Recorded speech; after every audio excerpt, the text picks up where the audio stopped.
बिस्मिल्लाहिर्रहमानिर्रहीम, अस्सलाम वालेकुम। एक दफ़ा फिर से आपको चैनल में खुशामदीद कहते हैं। मैं तमाम नए यूज़र्स से रिक्वेस्ट करूँगा कि एक दफ़ा आप वीडियो देख के चैनल को सब्सक्राइब ज़रूर करें। अपना जो है हम क्वेश्चन स्टार्ट करते हैं। यहाँ पे सबसे पहले आ रहा है इंपॉर्टेंस ऑफ द बिज़नेस की बात कर रहे हैं कि बिज़नेस की क्या इंपॉर्टेंस है। यहाँ पे उसकी अहमियत के हवाले से बात हो रही है जी। बिज़नेस की जो इंपॉर्टेंस है डेली लाइफ में, आपको तो पता ही है कि एक सियाने बंदे ने कहा था कि आप 10 रुपये का अपना कारोबार कर लें लेकिन ज़िंदगी आप बादशाह की तरह गुजारेंगे। तो इसी तरह बिज़नेस की भी जो इम्पोर्टेंस है वो किसी से कोई भी लुकी झुकी नहीं है। आगे थोड़ा सा मूव करते हैं। वो ये कहते हैं desire of goods and services की बात करते हैं जी। सबसे पहले इसकी इंपॉर्टेंस में बात आ रही है कि बिज़नेस जो है आप अपनी मर्ज़ी से चीज़ें बना सकते हैं और बेच सकते हैं और प्रोड्यूस करते हैं। आप जो भी मार्केट के अंदर ट्रेंड चल रहा है आप उस ट्रेंड को फॉलो करते हुए अपनी मर्ज़ी से उसके अंदर मॉडिफिकेशंस कर सकते हैं।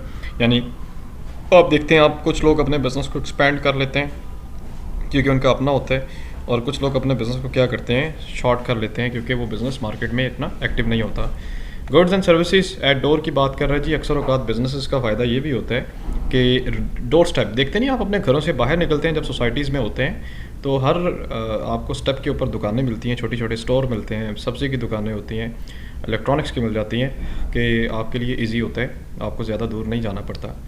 उसके बाद रीज़नेबल प्राइस की बात कर रहा है जी। बिज़नेसेस जो हैं वो इसलिए भी किए जाते हैं, या उसका फ़ायदा या उसकी इंपॉर्टेंस इस हवाले से भी है कि चीज़ें जो हैं बड़ी रीज़नेबल और सस्ती मिल जाती हैं क्योंकि जितने ज़्यादा बिज़नेसेस होंगे उतना ही उनका आपस में कंपटीशन होगा और कंज्यूमर के लिए फ़ायदा होता है। क्वालिटी गुड्स एंड सर्विसेज की बात कर रहे हैं जी। बिज़नेस की इंपॉर्टेंस इस हवाले से भी बेहतर है कि आप अपनी चीज़ के अंदर क्वालिटी ला सकते हैं, प्रोड्यूस कर सकते हैं और कस्टमर की डिमांड के मुताबिक चीज़ें आप उसको दे सकते हैं। प्रेजर्वेशंस की बात कर रहे हैं, ठीक है। कहते हैं in the present world business develop a new method of preservation, ठीक है, which enable us to save perishable goods for the long term period of the time it was not perishable in the past. यानी preservations महफूज करना या उसको save करना। आजकल ये आप जैसे बीफ होता है जी, ठीक है, चिकन होता है, तो ये बड़े बड़े मॉल्स में आप जाए ना तो ये पैक हुआ होता है और ये सेव होता है, यानी ये ख़राब नहीं होता, इसकी एक्सपायरी डेट भी उन्होंने दी होती है। तो ये बड़ी ज़बरदस्त चीज़ आ गई है हमारे बिज़नेस के अंदर, न्यू डेवलपमेंट आई है। तो इसकी वजह से क्या होता है कि हम अपने कारोबार को ऐसी चीज़ें जो पेरिशेबल होती हैं, इसमें दूध दही भी आ जाता होता है, अंडे भी आ जाते होते हैं, इसको लॉन्ग टर्म के लिए या लॉन्ग पीरियड के लिए सेव कर सकते हैं। इनोवेशन है जी। इनोवेशन का मतलब ये है कि जिद्दत है, हम अपने बिज़नेस के अंदर जिद्दत लेकर आ सकते हैं, ठीक है।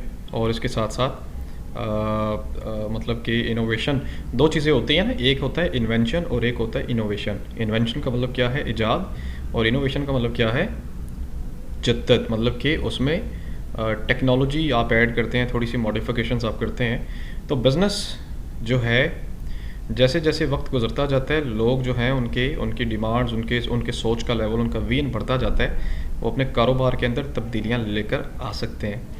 जैसे अगर मैं अभी करंट मिसाल दूं तो फूड पांडा का आपने नाम सुना हुआ है। कई जो स्टोर वाले हैं अब अपने आप को फूड पांडा के साथ भी लिंक्ड कर रहे हैं कि आप ऑर्डर्स फूड पांडा के थ्रू भी करवा सकते हैं, ये सर्विस चार्जेस होंगे और जनाब चीज़ें आपके दरवाजे के बाहर होंगी। चेंज इन लाइफस्टाइल की बात कर रहे हैं जी। बिज़नेस का एक ये फ़ायदा भी होता है कि आपका रहन सहन, आपकी ज़िंदगी गुजारने के तौर तरीके चेंज हो जाते हैं। आप एक अच्छा सूट पहनते हैं, अच्छा लिबास पहनते हैं, वो अच्छे लोगों में उठ बैठ सकते हैं, मुआशरे में आपकी इज़्ज़त होती है, मियाँ जी, मलिक साहब लोग आपको बोलेंगे। उसके बाद एम्प्लॉयमेंट अपॉर्चुनिटी की बात कर रहे हैं जी। जितने ज़्यादा बिजनेसेस होंगे उतनी ही कारोबार के अंदर जॉब्स की, नौकरियों की अपॉर्चुनिटी आपके लिए क्रिएट होगी। अगर कारोबार आप नहीं करेंगे तो अपॉर्चुनिटीज़ आपके लिए नहीं होगी। Next one is the self employment की बात कर रहे हैं जी। अपना अब आप ज़ाती तौर पे आप क्या होते हैं कि आप अपना एक ज़ाती मुआश जो है वो स्टार्ट कर लेते हैं। आप किसी के नीचे नहीं होते या किसी पे डिपेंड नहीं करते, बल्कि इंडिपेंडेंट होकर अपना काम शुरू करते हैं, चाहे आप लो लेवल पे करें चाहे आप हाई लेवल पे करें। It's depend on your investment. Next one is the raising standard of living. Once again standard of living जी, रहन सहन जो है उसमें इजाफा होता है। भाई देखें, पहले आप एक छोटे से पॉइंट से जाके दाल चावल खाया करते थे, लेकिन कारोबार के अंदर अल्लाह पाक ने आपको तरक्की दी है। आप छोटे से ढाबे से निकल के आप बड़े होटल में चले गए हैं। खाने क्या जा रहे हैं आप, खाने जा रहे हैं वहाँ पे दाल चावल ही, लेकिन अब उसका नाम थोड़ा सा चेंज हो गया। लोग उसको ये कहते हैं जी चाइनीज़ दे दें, या लोग उसको ये कहते हैं जी पुलाव दे दें, या लोग उसको ये कहते हैं जी फलाने फलाने दे दें। लेकिन वो होते बेसिकली वही चीज़ें हैं कि इंसान अपना पेट भरता है, बट ये है कि अब ज़रा स्टैंडर्ड आपकी ज़िंदगी के अंदर आ गया। सोर्सेज ऑफ रेवेन्यू की बात करता है, अपने कारोबार का एक फ़ायदा ये भी होता है कि आपके रेवेन्यू में इजाफा होता है, ठीक है, जो आपकी आमदन होती है। अब आपके रेवेन्यू में भी इजाफा होता है और साथ साथ जब आप टैक्स वगैरह देते हैं तो गवर्नमेंट के रेवेन्यू में भी क्या हो रहा होता है, इजाफा हो रहा होता है। Next one is the national self reliance की बात कर रहे हैं जी। नेशनल सेल्फ रिलायंस, जितना अच्छा आप कारोबार करते जाएंगे उतनी ही कंडीशन कंट्री की बेहतर होगी। आप जो है उस मुल्क के लिए भी जो है बड़ा बेहतर कर रहे होते हैं, परफॉर्म करते हैं, उसकी सर्टेनिटी में आपका एक रोल होता है कि आप एक पॉजिटिव रोल प्ले करते हैं कंट्री के अंदर सिचुएशन बेहतर करने के लिए। फॉरेन एक्सचेंज, मैं यहाँ पे एग्जांपल एक कोट करूँगा, मलक रियाज से किसी ने एक सवाल पूछा था कि अगर आपके मुल्क के अंदर बिजनेसमैन को अपॉर्चुनिटी दी जाए और दूसरी तरफ सियासतदान को अपॉर्चुनिटी दी जाए तो आप किसको प्रेफरेंस देंगे। उसने कहा था जी मैं सियासतदान को छोड़ के बिज़नेस को ज़्यादा, बिजनेसमैन को प्रेफरेंस दूंगा क्योंकि वो बंदा कारोबार लेकर आता है। शायद मिसाल मेरी जो है अल्फाज आगे पीछे हो गए हों, लेकिन एग्जैक्ट उसकी एग्जांपल का मतलब यही था कि एक जो बिज़नेसमैन होता है वो किसी भी कंट्री के अंदर क्या लेकर आता है जी, बिज़नेस लेकर आता है। फॉरेन एक्सचेंज की बात करें जी, फॉरेन एक्सचेंज आप बैन अवी सरमाया कमा रहे होते हैं, गुड्स एंड सर्विसेज आप एक्सचेंज करते हैं कंट्री से दूसरे कंट्री में और आपको इसका बड़ा फ़ायदा होता है। इन्वेस्टमेंट अपॉर्चुनिटीज़ हैं जी, लोग जो हैं लोगों के लिए इन्वेस्टमेंट की एक अपॉर्चुनिटी बनती है, लोग प्रॉफिट अर्न करते हैं, उसमें पार्टिसिपेट करते हैं और बड़ा उनके लिए एक फ़ायदामंद रहता है। लेबर वेलफेयर की बात कर रहे हैं, बिज़नेस का एक फ़ायदा ये भी होता है कि लेबर के लिए ये एक वेलफेयर एक्टिविटी बन जाती है। मतलब कि वहाँ पे जो वर्कर्स होते हैं वो वर्कर्स क्या कर रहे होते हैं कि मतलब कि वर्कर्स की बेहतरी के लिए काम होता है।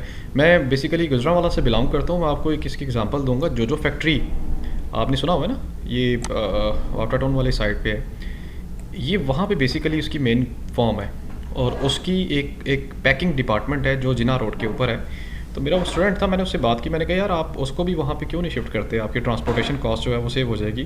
तो उसने ये कहा कि सर हमने इसको इसीलिए यहाँ पे रखा हुआ है कि यहाँ पे मज़दूर आते हैं, बेवा ख़वातीन आती हैं जो कि यहाँ पे जॉब करती हैं, काम करती हैं पैकिंग के हवाले से। तो अगर हमने ये यूनिट बंद कर दिया तो बड़े से लोग बेरोज़गार हो जाएंगे। तो हम ट्रैवलिंग कॉस्ट हम बर्दाश्त कर रहे हैं लेकिन यहाँ पे लोगों को बेरोज़गार नहीं कर सकते। सो ये एक सोशल काम उन्होंने किया लेबर के लिए। उसके बाद नेक्स्ट वन इज़ द, वो कहते हैं development of the backward areas की बात कर रहा है कि अर्बन एरियाज़ तो खैर होते ही हैं लेकिन जो रूरल एरियाज़ होते हैं उन पे भी डेवलपमेंट होती है। मैं यहाँ पे कई यूनिवर्सिटीज़ ऐसी हैं, यूनिवर्सिटी ऑफ, मैं मिसाल दूंगा दूसरी यहाँ पे यूनिवर्सिटी ऑफ गुजरात की। तो यूनिवर्सिटी ऑफ गुजरात जो है स्टूडेंट अगर आप देखें ना उन्होंने कहाँ पे जाकर बनाई है, तो उन्होंने गुजरात के एक गांव है, उस गांव के अंदर जाके उसको बनाया है जहाँ पे कोई चरिंद परिंद कोई सोच भी नहीं था सकता कि यहाँ पर भी जंगल में मंगल होगा। तो वहाँ पर यूनिवर्सिटी बनी है और उस इलाके में फिर आप रश देखा करें कितनी ज़्यादा होती है और वो वीरान इलाका आबाद हो गया किसकी वजह से, एक अच्छे बिज़नेस की वजह से। तो वो आप देख लें उस यूनिवर्सिटी की वजह से जो है बिज़नेस भी परवान चढ़ा, कई लोगों को जॉब्स मिली और एक जंगल के अंदर एक रश आपको देखने को मिलता है जब एजुकेशनल ईयर स्टार्ट होते हैं।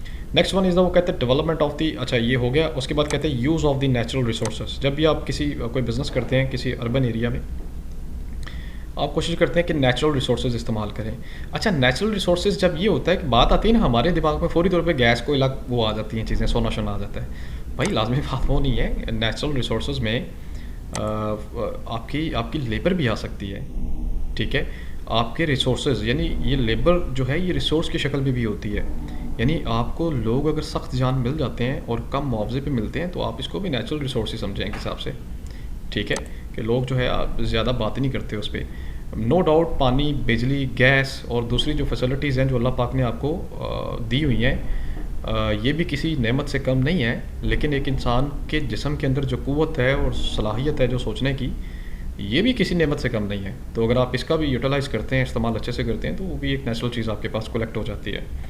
सो नेचुरल रिसोर्सेज का आप अच्छे से इस्तेमाल करते हैं जिससे आपके बिज़नेस को फ़ायदा होता है।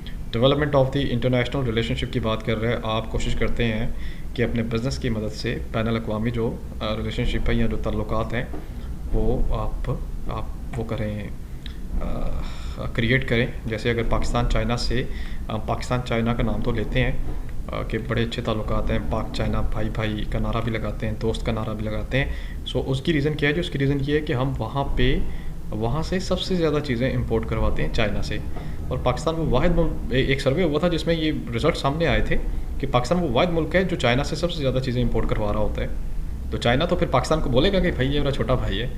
तो याद रखिएगा कि ख़ारजा पॉलिसी जो होती है हमेशा अपने मकसद नफ़े नुकसान को सामने रख के बनाई जाती है।